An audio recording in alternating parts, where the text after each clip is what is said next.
So in order for us to get started with Zipkin, go ahead and click on the quick start in here, and you can basically see that you can use Docker, so you can just run this command, or Java, you can just say curl, and then you can run the jar like so, or you can run it from source. So what I want to do is I want to use Docker. So they have a link to Docker Compose, so click on that. And if I basically scroll down, you can see that they have a bunch of things, but here, have a look, they have Zipkin. So I'm just going to grab all of this, Command C, and if I open up IntelliJ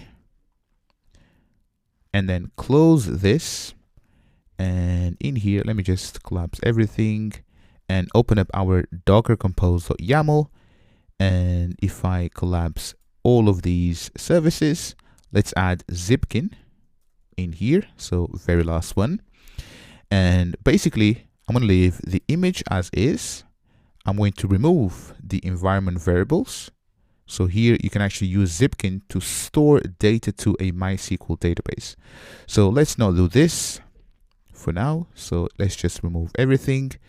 So in here, the ports, we're going to use this default port, and let's remove this as well. And we don't depend on storage. And for the ports, let me use double quotes in here, because I think that's what I'm using throughout this file. And you can see that this is very simple. Now, open up your terminal and make sure that you are within your working directory. So if I type ls, you can see that we have docker compose.yaml. So now let's say docker space compose, or dash compose if you are using the older version. So I'm using the latest. So compose is bundled with the docker command, and then say up. And finally, I want this to run in detached mode. So dash and then D. So now I'm going to press enter and have a look, starting the Zipkin, and it already started.